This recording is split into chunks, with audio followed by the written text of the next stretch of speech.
Amigas y amigos, lo sucedido en Cariaco, Estado Sucre, y en Barlovento, Estado Miranda, es extremadamente grave. Las posiciones políticas no pueden o no deben enturbiar las investigaciones sobre algo que constituye un baldón para la democracia y una afrenta a los derechos humanos. En Barlovento, durante los días 15 y 17 de octubre de este año, en el sector El Café, vía Caucagua, Estado Miranda, fueron detenidos por efectivos del Batallón Caribe 323 del Ejército Venezolano, coronel José María Camacaro, destacado en el comando militar en la ejecución de la Operación Rondón, 13 ciudadanos que luego fueron desaparecidos, sometidos a torturas y finalmente asesinados. En otras palabras, que reaparece en el país una práctica represiva que creíamos abolida, ya que en casi 18 años de gobiernos bolivarianos no ocurría una situación similar a la que se convirtió en política de Estado durante la Cuarta República. Práctica consistente en la violación sistemática del ordenamiento constitucional y legal de la República, adelantada por efectivos militares, que incluye la detención arbitraria de personas, su desaparición física, tortura y, por último, el asesinato. Estas operaciones se convirtieron en auténticas masacres en los gobiernos de Acción Democrática y COPEI, del punto fijismo, cuando ocurrieron masacres como Cantaura, Yumare, El Amparo. Ahora se repite tan despreciable experiencia en Barlovento. ¿Por qué se repite esta figura represiva? ¿Qué está detrás de tan siniestra experiencia? Uno pudiera entenderlo en el pasado por el adiestramiento de la Fuerza Armada en centros de instrucción militar de los Estados Unidos que impartían enseñanzas para encarar la subversión, entre la que destacaba la tortura, la desaparición forzada y la eliminación física de los prisioneros. Pero no en la actualidad, con un ejército con nuevas concepciones acerca de su misión, con elevado sentido de la profesión y en el contexto de una política en la que el ciudadano ya no es el enemigo. El tema es complicado de explicar y creo en la conveniencia de someterlo a debate, incluyendo en este al componente militar. Pero me atrevo a señalar, en primer término, que el origen de lo sucedido está en que el gobierno incurrió en el error de dar luz verde a una versión exclusivamente represiva a la lucha contra la delincuencia, la OLP, que asumió el encargo sin preparación suficiente, sin definición de objetivos y sin una metodología clara respecto al tema de los derechos humanos. Ese error condujo a que se desataran verdaderas racias represivas en sectores populares con el criterio de que solo el pobre delinque y que lo más grave es que luego se involucró a un importante componente de la Fuerza Armada Nacional Bolivariana como es el Ejército en tareas para las que no está preparado. Desde luego, en este deplorable episodio, condenable desde todo punto de vista, destaca la reacción del gobierno del presidente Maduro, del ministro de la Defensa Vladimir Padrino, de la fiscal general Luisa Ortega Díaz y del defensor del pueblo Tarek William Saab.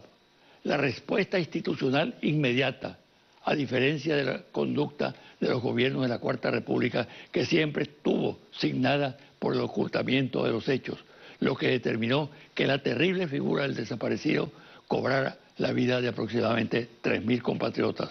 Ahora las instituciones no ocultan los hechos, los condenan de inmediato y proceden a sancionar a los culpables de todos, desde luego, porque hay otros responsables mediante la degradación de oficiales implicados y la expulsión del resto de las filas de la institución 13. Pero aún cuando se trata de un logro en la lucha contra la arbitrariedad y en defensa de la vida, no es suficiente, porque si algo revela lo sucedido es que el huevo de la serpiente existe en el seno de las instituciones y si no se actúa con rapidez para liquidarlo, en cualquier otro momento se repetirá la agresión contra los derechos humanos y la seguridad de los ciudadanos. Una pausa y al regreso converso con dos analistas expertos en estudios de opinión pública, Mariclín Stelling y Oscar Chemel.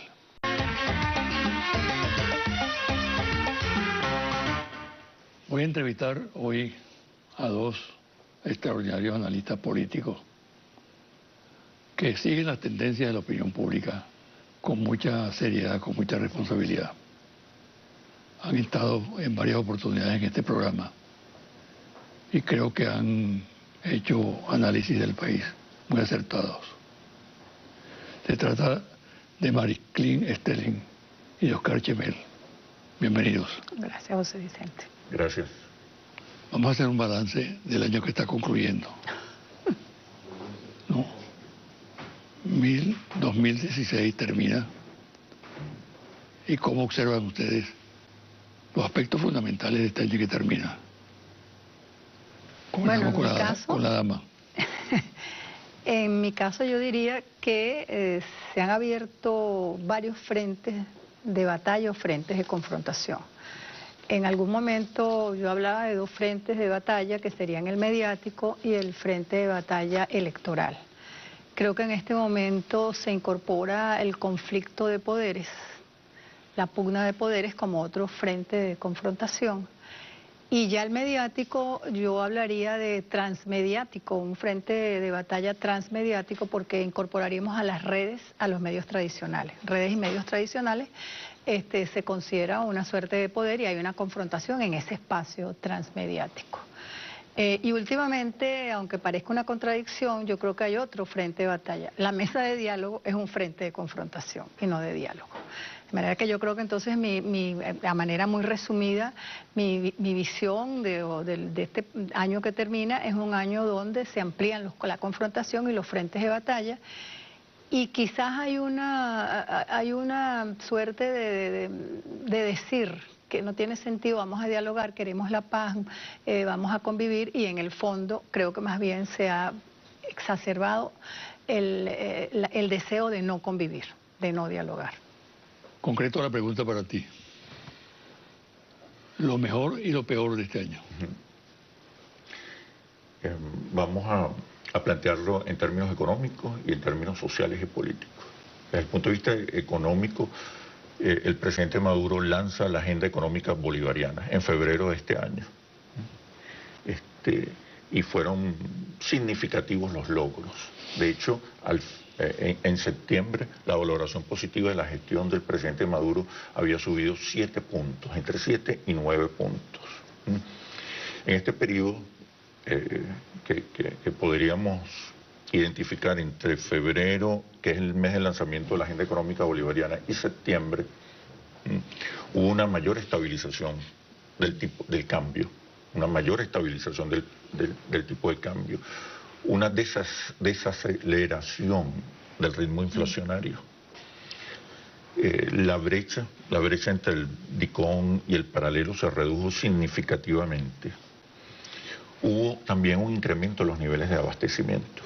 Estos fueron logros significativos que provocaron una mejora en la percepción positiva de la gestión del presidente Maduro.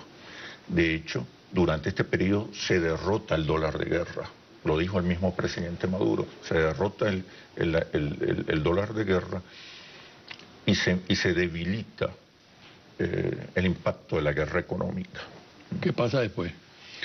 Hubo una alianza con el sector privado que significó una mejora en los niveles de abastecimiento y una repatriación de capitales que comenzaba a ser significativa. Y esto sin sacrificar el papel del Estado, el rol del Estado en la conducción de la economía, sin sacrificar los postulados políticos e ideológicos, sin debilitar el Estado y su rol dentro de la economía. Creo que a partir de septiembre, octubre hay una desaceleración en la implementación de la agenda económica bolivariana. Y es clave, la agenda económica bolivariana demostró que se puede derrotar a la guerra económica. Lo que hay que buscar la manera de reimpulsarla. Y ahí el presidente Maduro yo creo que estaba bien consciente de los logros de esta agenda y de los desafíos que tiene. Si no hay mejoras en la economía, eso va a significar debilidades importantes políticas y electorales para el chavismo. La economía es el área fundamental sobre el que debe concentrarse el gobierno bolivariano. Si hay una mejora en las expectativas y en el bienestar colectivo, va a haber una mejora en los niveles de respaldo político y electoral.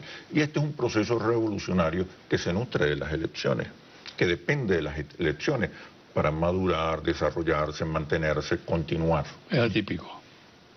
Esto es una revolución que depende de las elecciones y hay que tener cierta dosis de pragmatismo, como en su momento la tenía el presidente Chávez. Ya en su campaña electoral anunciaba un golpe de timón, privilegió el tema de la eficiencia en la gestión del Estado y también entendió el rol que debía tener el sector privado, un sector privado nacionalista comprometido, sensible socialmente, con los desafíos económicos de la revolución.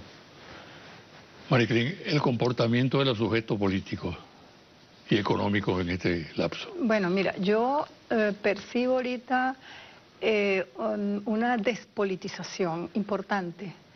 Quizás lo más fundamental en este momento para el grueso de la población. ¿Eso significa afectada la imagen del político?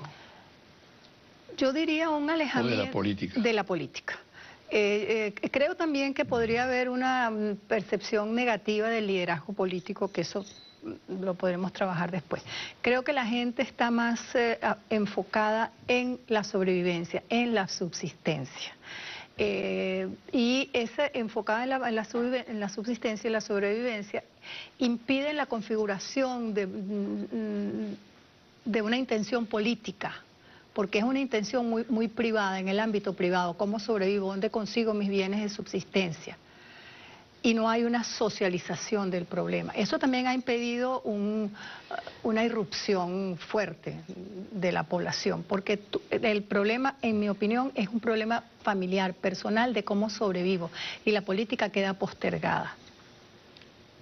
En relación a lo que dice Oscar... Y el comportamiento de los sujetos económicos. El comportamiento de los sujetos... El liderazgo económico. Bueno, yo creo que se me quedó fuera otro frente de batalla que yo siempre hablo, que es el frente de batalla económico. Yo creo que los sujetos económicos están también confrontados, y en aquello que yo manejo de las dos medias verdades, existen dos medias verdades, y tú compras la media verdad que más te conviene en este momento, que son mala gestión del gobierno o guerra económica. De manera que yo creo que hay un alejamiento de la política del grueso de la población por factores más de sobrevivencia. Percepción de la situación del país. Para unos es caótica, es un desastre. Otros tienen una visión optimista, es decir, está estable la democracia, no hay riesgo de quiebra, de ruptura. ¿Cuál es tu opinión? Sí, para contextualizar, el país se está moviendo al centro político, a una especie de síntesis. De alguna manera se mueve al centro político porque no encuentra respuestas y soluciones en ninguno de los dos bandos. Crecen los ninis. La última medición, a la semana pasada, de Interlace, revela que el 51% de los venezolanos se declaran ni chavista ni opositor. Eso tiene que ver un poco con los errores impresionantes de la oposición y tiene que ver con que el gobierno bolivariano todavía no privilegia el tema económico, por encima incluso del político. Hay que rescatar la economía, hay que mejorar los niveles de abastecimiento, hay que enfrentar la inflación y mejorar los niveles de bienestar, de prosperidad. Ha habido logros importantes. El ascenso de las mayorías al poder del Estado, la disminución de la desigualdad, la redistribución de la riqueza, las políticas en salud, vivienda, vialidad, educación, transporte, que son logros importantes. El Estado rescató un mayor protagonismo en la conducción de la economía, se intensificaron los procesos de integración regional, pero el proceso se viene debilitando por falta de respuestas en el campo económico. Habíamos hablado de que ha habido éxitos en la implementación de la agenda económica bolivariana, pero hay que ir más allá, hay que profundizar sobre ese proceso de recuperación económica. Entonces, en este contexto, hay una etapa que culminó, la etapa de la lucha, de la conquista, de la insurrección, de la rebeldía. Y hoy la gente está esperando gestión, respuestas y soluciones. Hay una amenaza en este proceso que como decía Mariclín, implica una especie de despolitización de la sociedad venezolana. No renuncia a sus conquistas, pero ahora vuelve la mirada a un gerente, a un gestor, a un discurso pragmático, en apariencia despolitizado, desideologizado, que es una amenaza a las conquistas políticas de la revolución. La revolución avanzó por los altos niveles de politización de la sociedad venezolana. Se puede ser pragmático en lo económico sin sacrificar la ideología, sin sacrificar la politización de la sociedad. Hay que manejar estas dos estrategias en paralelo. Pragmatismo en lo económico para superar los problemas de desabastecimiento e inflación, y eficiencia en la repolitización de la sociedad. Yo sí creo que aquí ocurrió un importante proceso de inclusión, como tú lo señalaste, pero la crisis que se está viviendo actualmente de alguna manera ha frenado el proceso de inclusión, y aquellos sectores que incorporamos o que incorporó la revolución como clase media han retrocedido en sus logros y en su acceso. Y esos son sectores despolitizados o sectores probablemente que votarían en contra de la actual gestión, porque como que probaron ser clase media y luego la crisis los devolvió. Una pregunta para los dos. 2016, un año perdido. Yo nunca creo que ningún año es perdido. Yo creo que esta crisis en esta Venezuela de cultura petrolera, yo creo que de mágico-religiosa, del facilismo, del aquí y el ahora, yo creo que estas son vivencias que necesitamos tener como país y como ciudadanos. Yo no creo que es un año perdido. Lo que es importante es que hacer una suerte de reflexión, ejercicios reflexivos del año que vivimos, de la crisis, que además hemos sobrevivido a la crisis, hemos sobrevivido sin una irrupción violenta, sin un caracazo venezolanazo como pronosticaban los apocalípticos de la oposición. Eso no ha sucedido. Yo creo que también ese es un fenómeno a estudiar en Venezuela. Están aquí presentes de la red de intelectuales, y una de las preguntas que se hacen es por qué aquí no ha habido una irrupción violenta. ¿Qué tenemos de diferente los venezolanos? ¿Qué hay en nuestra esencia? Y es que nos hemos abocado a tratar de resolver los problemas privados y familiares, y en ningún momento creo que, a pesar de los llamados descarados de algunos sectores de la oposición a la irrupción violenta, no hemos oído esos llamados, y de alguna manera creemos, estamos en democracia, disfrutamos de una democracia, disfrutamos de una reconstrucción del país, de este proceso revolucionario, y esos son logros que la sociedad valora a pesar de las circunstancias críticas que estamos viviendo. Si no es un año perdido, como dice Mariclín, ¿qué es entonces 2016? Es un año perdido para la oposición. Eso sí es verdad. Terriblemente, incomprensiblemente, la oposición sigue cometiendo los mismos errores de hace 20 años. La oposición no entendió el carácter de su triunfo electoral. La gente no votó por la oposición, votó movido por el descontento, castigó una gestión económica, pero entendió que cuando le otorgaba su voto a la oposición, esperaba que la oposición fundamentalmente contribuyera a resolver los problemas económicos del país. La oposición creyó que ya tenía el control del Estado, como si en Venezuela imperase un régimen parlamentario. Sobreestimó su triunfo, su poder, subestimó la capacidad de respuesta del chavismo y ignoró que existían otros poderes. Desde el momento que asume la mayoría parlamentaria, intenta dualizar el poder, disputar el poder del Estado, y avanza nuevamente hacia una ruptura constitucional a través del referendo revocatorio, que es entendido por el chavismo como un golpe constitucional. Entonces, en vez de seguir avanzando, ocupando espacio, cambiando la correlación de fuerzas simbólicas y sociales, la oposición pierde otro año sumida en disputas internas, incomprensión de la realidad, retóricas repetitivas sobre Maduro Betellá, las mismas retóricas del Chávez Betellá de hace más de 10 años.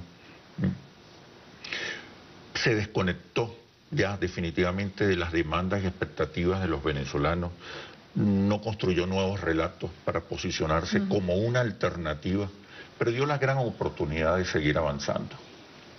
Vamos a hacer una pausa. Pongan las cartas sobre la mesa para ver qué viene en el próximo año, 2017. ¿Cuál es el pronóstico?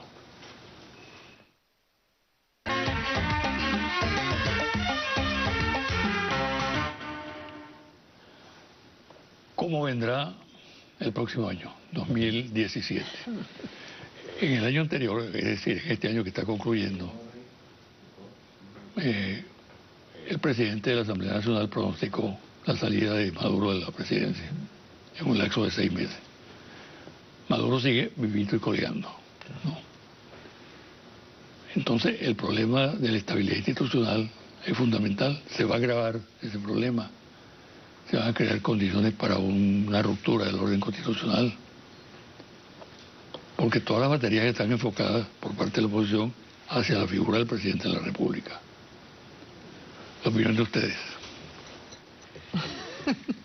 Sí, bueno, la oposición llega a la mesa de diálogo sin querer queriendo.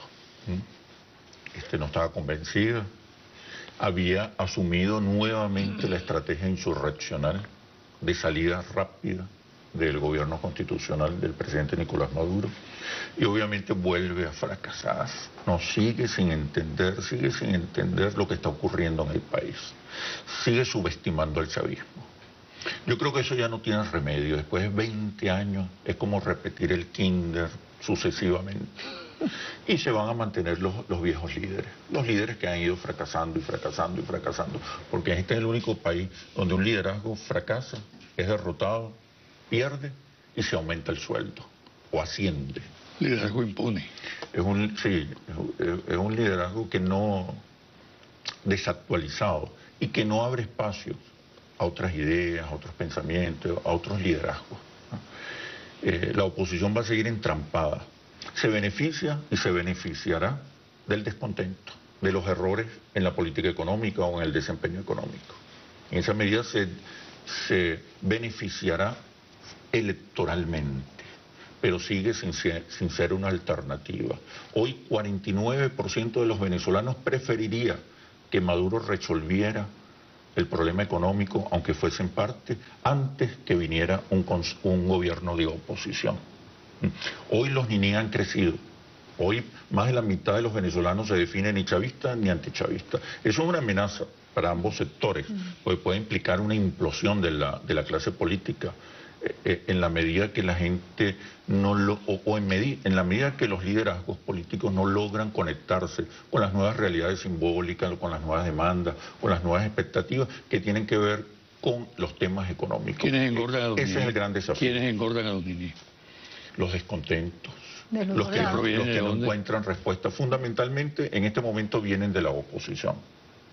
La oposición, como dijimos muchas veces, no logra interpretar las nuevas realidades y no logra construir nuevos relatos y nuevas propuestas. Se encadenó en un discurso repetitivo de Maduro, vete ya, cuando la gente además estaba esperando respuestas, soluciones, salidas. La oposición entonces seguirá recorriendo el mismo camino que lo ha conducido de abismo en abismo. El gran desafío para el gobierno bolivariano, el gran reto, la gran posibilidad y la gran oportunidad es mejorar sus niveles de desempeño, la calidad del desempeño económico, reimpulsando la agenda económica bolivariana que se demostró puede confrontar la guerra económica, puede debilitar la guerra económica y puede derrotar la guerra económica. Mariclín. Mira, yo por los vientos que soplan, creo que en el año próximo el diálogo o la mesa de diálogo va a languidecer lentamente, porque no hay la convicción de dialogar. Ni creo que están dadas las condiciones, porque hay puntos que son irreductibles para ambos sectores, ¿no? Creo que el gobierno va a concentrar, se va a concentrar, como dijo Óscar, en la agenda económica, porque está obligado a concentrarse en la agenda económica. Está obligado a trabajar conjuntamente con el sector privado, debería hacerlo para resolver los problemas de la población. Y yo veo un peligro un poco en el análisis de Oscar en el sentido que ese aumento de los niní podría dar lugar a una fuerza política que desde el descontento y la despolitización podría ese grupo importante que va por el 40 y tantos por ciento. 51%. 51%, podría ser una tercera voz política en la radicalización y la politización entre dos sectores o dos bandos, que es gobierno y oposición. Ese centro hay que mirarlo con cuidado porque ese es un centro que puede configurarse políticamente y demandar con fuerza, porque no tiene deberes ni con esto ni con lo otro, demandar ¿Quién o quiénes pueden liderizar esa acción? Bueno, yo ahí veo... Hazme un retrato al lado. Bueno, yo veo ahí un gobernador, Henry Falcón, con nombre y apellido. Yo creo que Henry Falcón está ganando, tiene desde hace tiempo aceptación. Creo que él así lo entendió y yo percibo que él está manejándose ya casi que para lanzarse para cualquier posibilidad presidencial y lo está haciendo bien. Y hace alarde de su gestión, de su estado, etcétera, etcétera. Y inclusive hay comentarios por allí de sectores de clase media alta de que hasta es muy venezolano y que eso también lo ayudaría en sus características étnicas, esto también lo ayudaría como a alcanzar el gobierno en un país donde hay un sector chavista importante. ¿Y el innombrable? ¿Cómo el innombrable? El innombrable. El innombrable creo que perdió toda posibilidad. Pero aquí se ha visto en el pasado el fracaso de esas políticas que representaron, por ejemplo, Pedro Tinoco, Arias, etcétera. Fueron una cosa fugaces. Totalmente fugaz. Un fuego fato. Sí.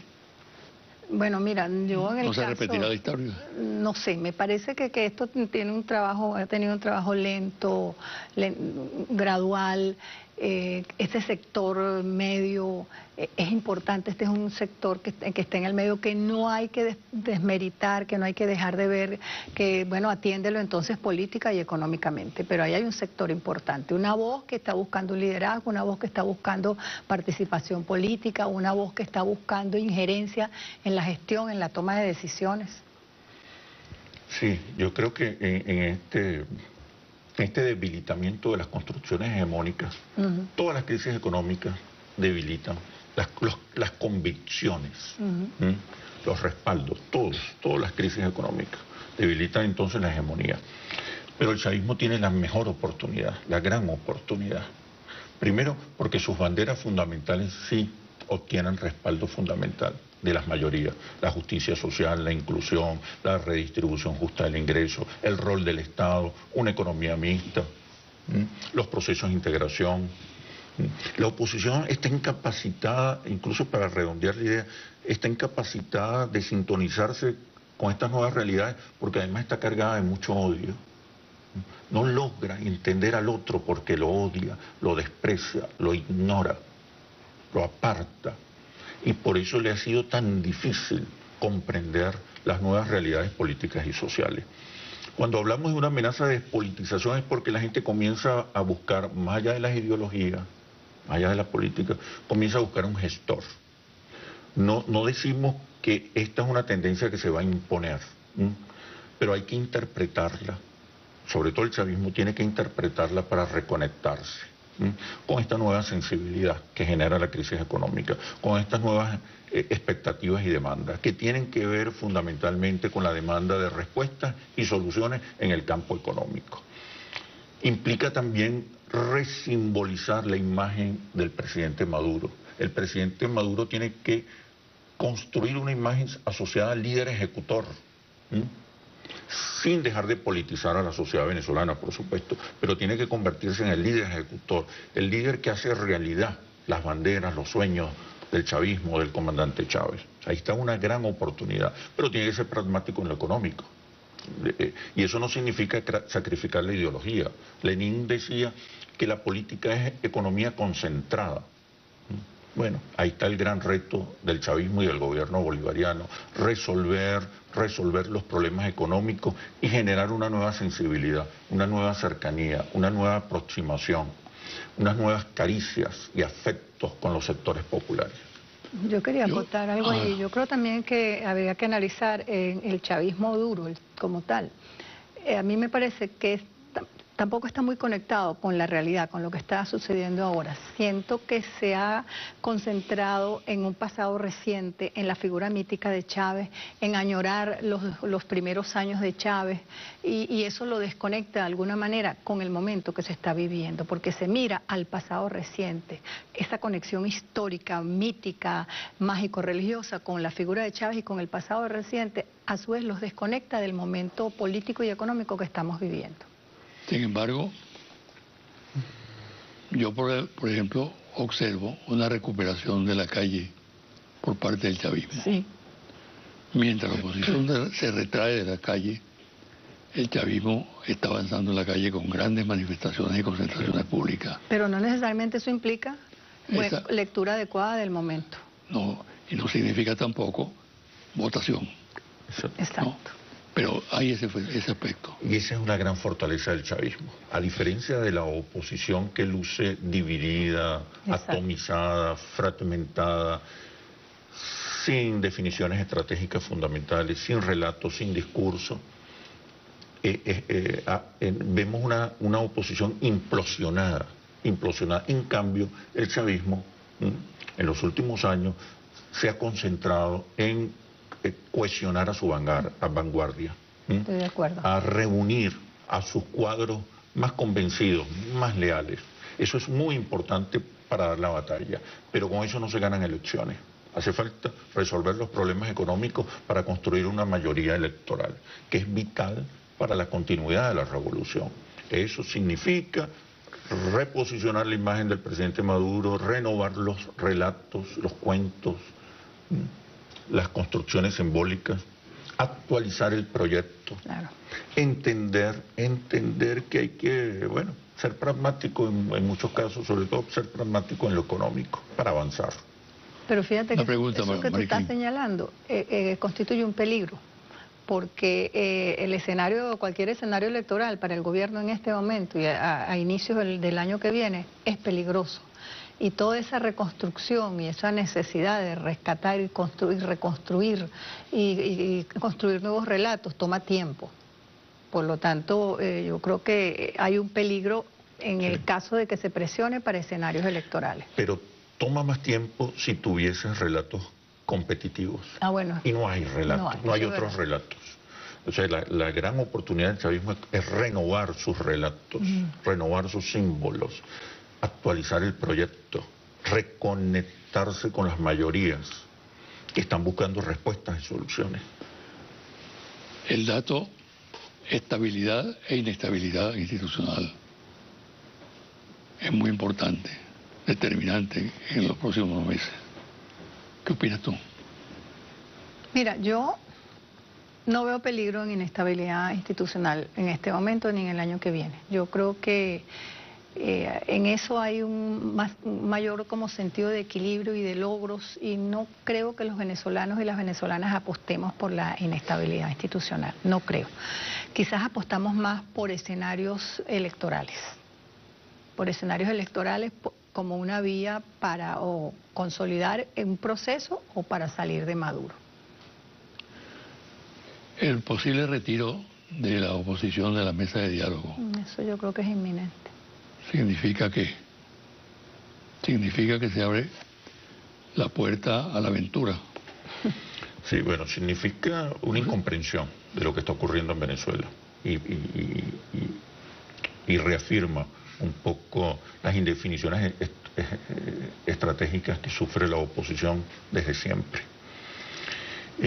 La inestabilidad social y política, la inestabilidad institucional va a depender de lo que se haga, de lo que se logre en el terreno económico. Es decir, va a depender de la estabilidad económica, de darle respuesta a los desafíos económicos, sobre todo en el campo del desabastecimiento y la inflación. En esa medida habrá más estabilidad política, más estabilidad social. El gran adversario del gobierno sigue siendo la economía. sigue siendo el descontento, ya no la oposición. La oposición yo creo que va a insistir en su estrategia de caotización de la sociedad, cabalgando sobre el descontento. Va a intentar pescar en ríos revueltos para avanzar, para intentar nuevamente conseguir el objetivo de derrocar al chavismo. Yo creo que la oposición tiene como meta desplazar totalmente al chavismo. Claro. No logra entender la necesidad de la cohabitación, de la convivencia, incluso de la alternancia. Cuando la oposición se plantea derrotar al chavismo, lo hace con la intención de desaparecerlo, ni siquiera de competir o derrotarlo en el campo simbólico y social, donde el chavismo sigue siendo la gran fuerza del país, la gran fuerza, la gran fortaleza del chavismo. Entonces yo creo que vamos a observar, por un lado, una tentativa insistente de caotizar al país en el campo de la oposición, y una tentativa por el lado de la oposición, por el lado del chavismo, de estabilizar al país. Pero esa estabilización va a depender de la estabilización económica. Pero fíjate que tú dices que la intención de la oposición es derrotar al chavismo, y la intención del chavismo es no dejar avanzar a la oposición.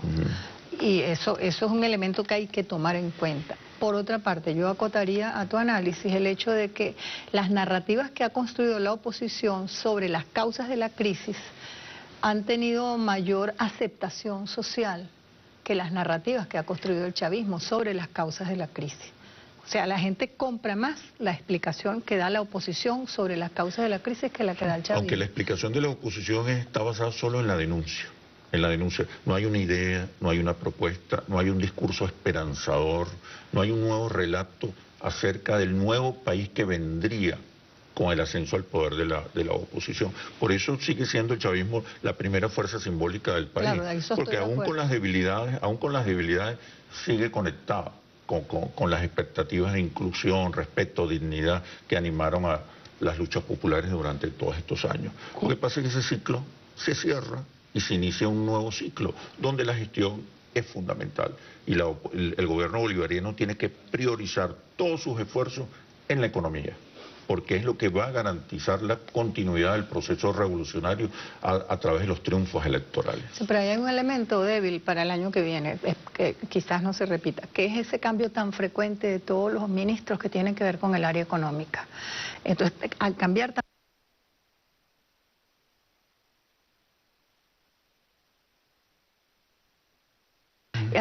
la estrategia económica, te cambian las reglas del juego, además cambia todo, y tú te encuentras con una nueva verdad económica. Y genera mucha incertidumbre. Y eso genera inseguridad, incertidumbre, y genera pues un efecto negativo en la población, tantos cambios, porque da la sensación de inseguridad de la gestión económica del gobierno en las decisiones que está tomando. En ese cuadro que ustedes esbozan, donde está lo negativo, lo positivo, la estabilidad, la inestabilidad,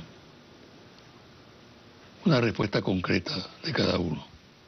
¿Cuál es el signo entonces del próximo año?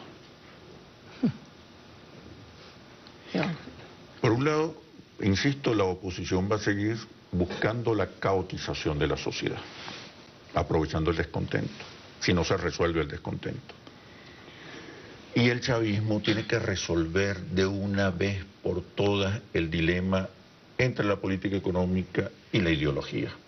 En el campo económico tiene que ser más pragmático, más flexible, aunque en el campo ideológico y político acentúe su rol para cohesionar a la sociedad venezolana, para evitar la amenaza de la despolitización, para reducir la tentativa de que la sociedad se vuelque a buscar un gerente o un gestor que le prometa hacer las cosas mejor.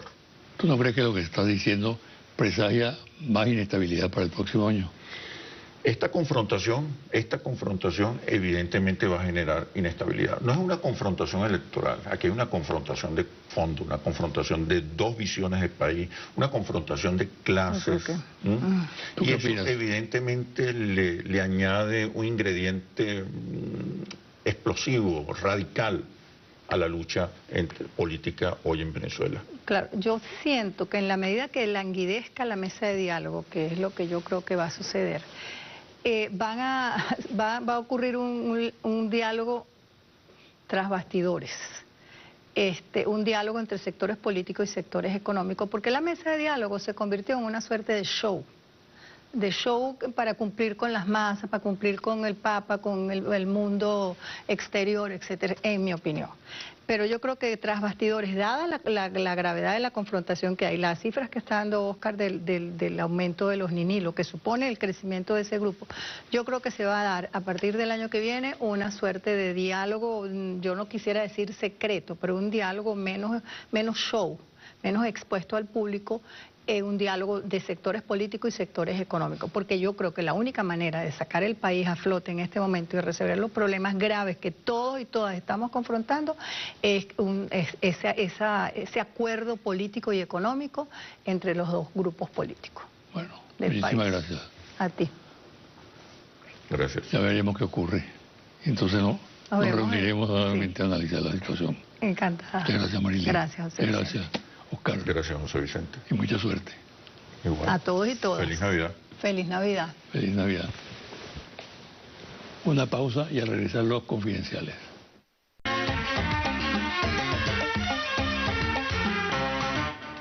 Y ahora los confidenciales.